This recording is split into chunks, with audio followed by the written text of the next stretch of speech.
Hi hello നമസ്കാരം. ഞാൻ വളരെ സന്തോഷത്തോടെ ഒരു വീഡിയോ ചെയ്യുന്നതിനാണ് ഈ അവസരം ഉപയോഗിക്കുന്നത്. മറ്റൊന്നുമല്ല, ഞാൻ ഇന്ന് ഈ ചാനലിലൂടെ ഞാൻ ഒരാളെ പരിചയപ്പെടുത്തി തരാം.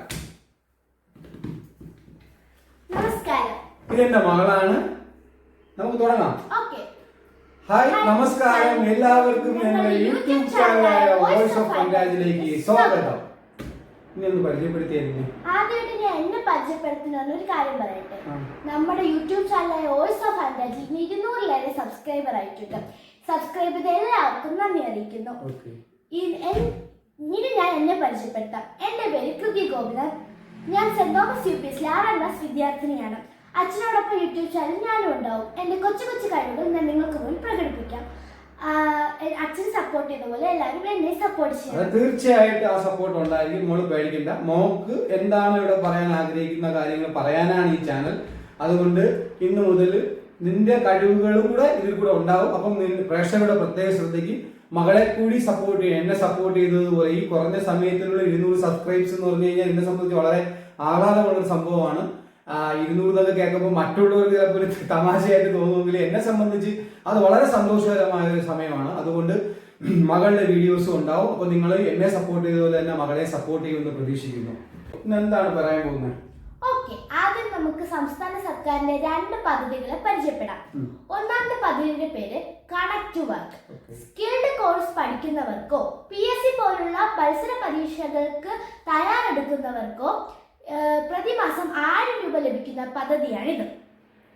കുടുംബ വാർഷിക വരുമാനം 1 ലക്ഷം രൂപയെ കൂടാതെയും സർക്കാരിന്റെ മറ്റ് സ്കോളർഷിപ്പുകൾ ലഭിക്കാത്തവർക്കും കേരളത്തിൽ സ്ഥിര താമസക്കാർക്കും ഈ പദ്ധതിയിൽ അപേക്ഷിക്കാൻ അർഹതയുണ്ട്. ഒന്നാമത്തെ പദ്ധതി എന്തായാലും കൊള്ളാം.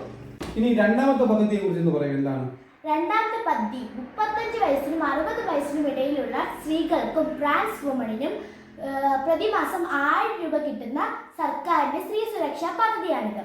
മഞ്ഞയോ പിങ്കോ കാർഡ് ഉടമകൾക്കും സർക്കാരിന്റെ മറ്റ് സാമൂഹ്യ പെൻഷനൊന്നും കിട്ടാത്തവർക്കും ഇതിന് അപേക്ഷിക്കാൻ അർഹതയുണ്ട്. അർഹതയുള്ളവർ ഇതിനകം രജിസ്റ്റർ ചെയ്ത് കാണുമല്ലോ. അച്ഛാ, ഈ 2 പദ്ധതികളും അച്ഛൻ കേട്ടല്ലോ. ഇതിൽ അച്ഛന്റെ അഭിപ്രായം എന്താണ്? തീർച്ചയായിട്ടും 2 പദ്ധതികൾ വളരെ നല്ല പദ്ധതികളാണെന്ന് എനിക്ക് പറയാനുള്ളത്. സർക്കാരിന്റെ നല്ലൊരു തീരുമാനമാണ്. ഒരുപാട് ആൾക്കാർക്ക് ഇത് പ്രയോജനപ്പെടുത്തും. പക്ഷെ എനിക്ക് ഒരു അഭിപ്രായം തോന്നില്ല. കണക്ട് ടു വർക്ക് എന്ന് പറയുന്ന ആ ഒരു പദ്ധതിയിൽ 30 വയസ്സ് വരെയുള്ള ആൾക്കാരെയാണ് ഉദ്ദേശിച്ചിരിക്കുന്നത്. 18 വയസ്സിന് 30 വയസ്സിനകത്തുള്ള ആൾക്കാരെയാണ് സർക്കാർ ഇത് കൊടുക്കാൻ ഉദ്ദേശിക്കുന്നത്. പക്ഷെ അവരൊരു പ്രശ്നം വരുന്നതെന്ന് പറഞ്ഞാൽ PSC നമുക്ക് ജോലി കിട്ടണമെന്നുണ്ടെങ്കിൽ ജനറൽ കാറ്റഗറി 36 വയസ്സാണ്. അപ്പൊ സ്വാഭാവികമായിട്ട് ഇവർക്ക് ഈ ഒരു പദ്ധതി പ്രയോജനപ്പെടുത്തണമെങ്കിൽ ഒരു 6 വർഷവും കൂടെ നീട്ടി കൊടുത്താൽ വളരെ നല്ലതായിരിക്കും. കാരണം വെച്ചാൽ 36 വയസ്സ് വരെ ആ പദ്ധതി കൊണ്ടുപോവുകയാണെന്നുണ്ടെങ്കിൽ വളരെ നല്ല രീതിയിൽ ഇത് കുറച്ചും കൂടെ ഡെവലപ്പ് ആയിരിക്കും. എന്തായാലും സർക്കാരിന്റെ ഈ 2 പദ്ധതികളും വളരെ നല്ല പദ്ധതികളാണ്. ഈ പദ്ധതിയിൽ ചേരാൻ ഇനിയും സമയം ഒരുപാട് പേർക്ക് ചിലപ്പോൾ കുറെ പേർക്ക് അറിയായിരിക്കും, കുറച്ചു പേർക്ക് അറിയില്ലായിരിക്കും. അങ്ങനെ ആരെങ്കിലും ഉണ്ടെങ്കിൽ സ്വാഭാവികമായിട്ട് ഇപ്പൊ തന്നെ അക്ഷയ വഴി ഇതിന് അപേക്ഷ കൊടുക്കാവുന്നതാണ്. ആ അപേക്ഷകൾ കൊടുത്ത് എത്രയും പെട്ടെന്ന് നിങ്ങൾ അതിലേക്ക് വരിക എന്ന് അഭ്യർത്ഥിക്കുക. ഇതുപോലുള്ള വീഡിയോസുകളുമായി നമ്മൾ വീണ്ടും എത്തും. അപ്പം നമുക്ക് വൈൻഡപ്പ് ചെയ്യാം. ഓക്കെ, അപ്പൊ ഏവർക്കും ബൈ.